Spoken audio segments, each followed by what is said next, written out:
Okay.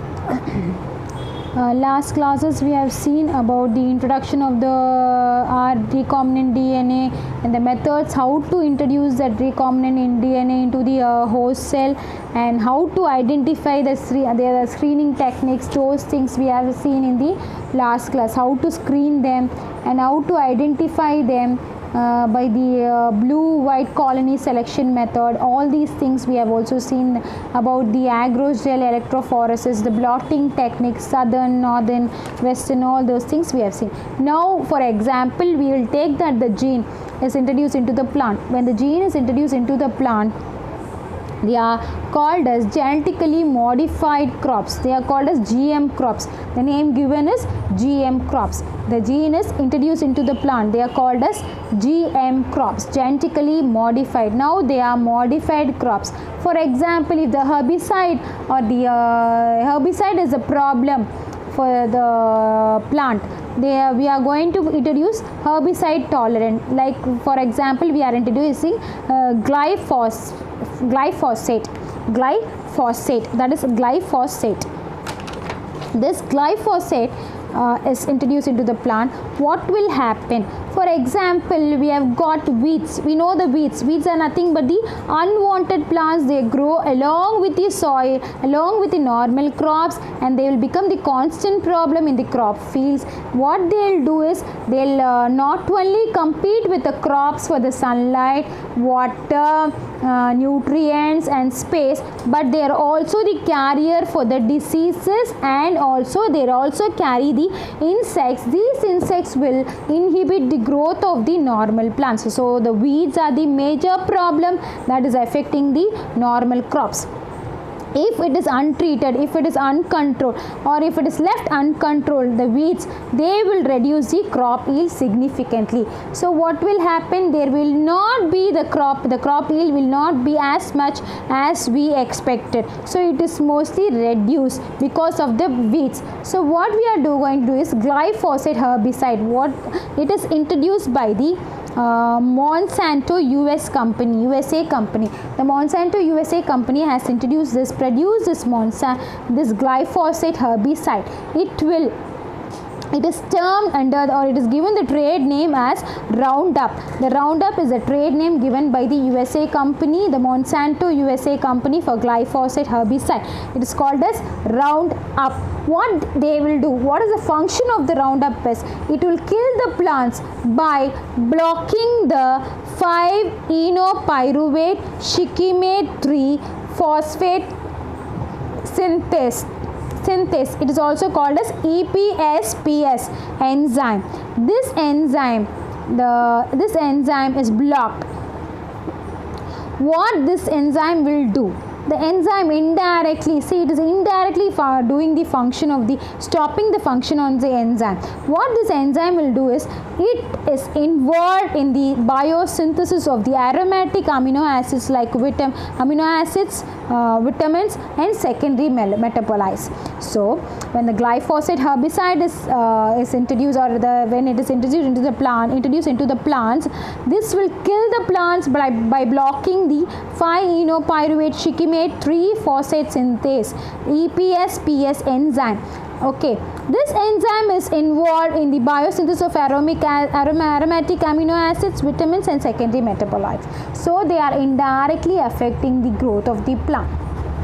How we are going? There are many methods to introduce this type of, there are several ways by which a crop can be modified to be glyphosate tolerant. Glyphosate tolerant plants are produced by different methods. One method is by, one strategy is to incorporate the soil bacterium gene that produces the glyphosate glyphosate tolerant form of EPS is incorporated in the soil bacterium.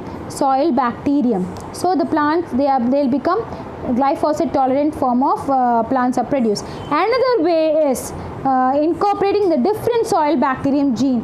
What they will do is they will degrade the enzyme, glyphosate degrading enzyme. This is introduced. One method is incorporating the soil bacterium gene that produces the glyphosate tolerant form, and the other form is introducing or incorporating the different soil bacterium gene that produces the glyphosate degrading enzyme. One is glyphosate tolerant form and the other is degrading enzyme. So these are the two methods how it is introduced. And next is advantages. What are the advantages of this herbicide tolerant crops? The main advantages is the weeds are controlled. Since the weeds are controlled, we have got the crop yield will be very high. When the weeds are the major problem in the crop yield. So if it is controlled, the weeds are controlled, you will get the high crop yield. Next, the herbicide sprays are reduced. Reduced spray of herbicides are used, and the competition of the plant with the other between the crops and the weeds, that is reduced. Since the weeds are avoided, the growth of the weeds are controlled, there is no competition, so it is reduced to certain extent, and the loss of use of low toxicity compounds which do not remain active in the soil. And next is the conserve the soil structure. The conserve the soil, the ability to conserve the soil structure and the microbes. These are the soil is conserved. That is the soil texture is conserved. So these are the advantages of the herbicide tolerant crops. Now we'll go to BASTA, herbicide tolerant BASTA. What is that? BASTA is nothing but it refers to the non-selective herbicide. It's a non-selective herbicide. This contains a chemical compound called as phosphinoerythrin, phosphinothrycin. It is given the short name PPT. This BASTA herbicide tolerant gene, that is PPT, L-phosphinothrycin, was isolated from Medicago sativa plant. We'll call that as short form itself. The PPT is isolated from Medicago sativa plant. What it will do? It will inhibit the enzyme glutamine synthesis, which is involved in the ammonia assimilation. This enzyme is important in the ammonia assimilation. When this enzyme is inhibited, when the growth is inhibited, then the weeds are all, or the other herbicides are all, that will inhibit the growth of the glutamine synthesis that is involved in the ammonia assimilation.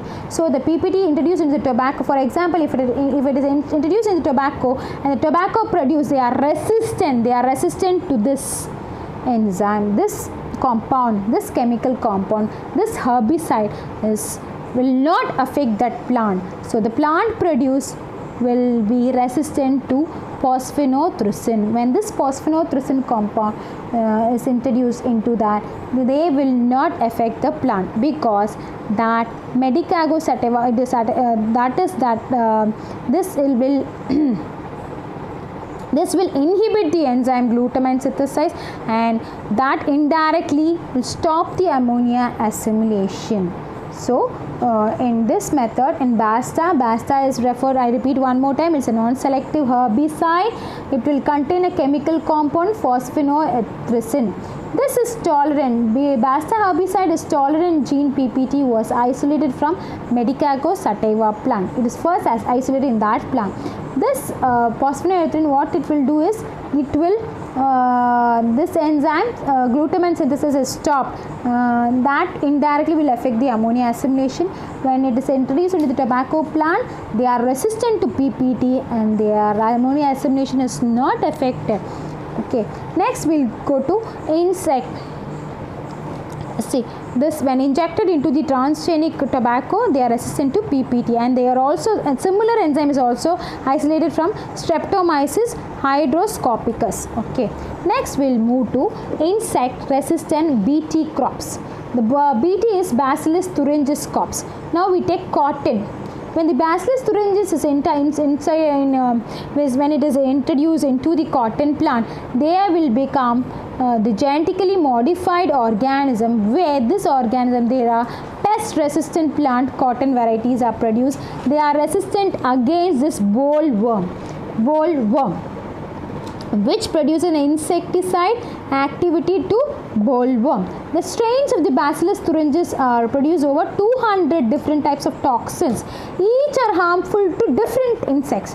Different insects, each is harmful to different insects. One toxin to different insects, so 200 types of insects are affected by this toxin.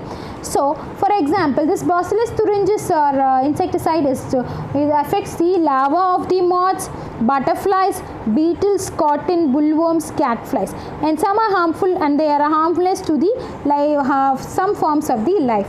Only they will kill these type of larvae of moths, butterflies, beetles, cotton, bollworm and catflies, and some are not harmful. They are harmless to the other forms. How they are introduced. The gene is encoded and the toxic crystals in the CRY group of endotoxin. When the insects attacks this type of plant, the CRY toxins group of endotoxins, these are dissolved in the insect stomach. The stomach has got the epithelial membrane of the gut blocks. Certain vital nutrients or growth are affected. So indirectly the death of the epithelial cells, all the epithelial cells will die, and indirectly it will cause the death of the larva. What are the advantages? Advantages of this type of thing is yield is very high, and the bollworm is controlled to a certain or very much due to the bollworm is mostly controlled, so you will get the crop yield in high. Crop yield is high, and reduction in the insecticide. There is no insecticide, and the cost of cultivation is also, there is a small reduction in the cost of cultivation. Now we will move to the disadvantages. What are the disadvantages? The cost of the seed that is we are going to take is very high, and this type of seeds they are really only effective till 120 days. After that they will become inactive. And these ineffective against the sucking pest, like some other pest it is becoming insect, that is some other pests like dacids, aphids and whitefly. It will affect the pollination of the insects, and thus yielding is also affected. Thank you.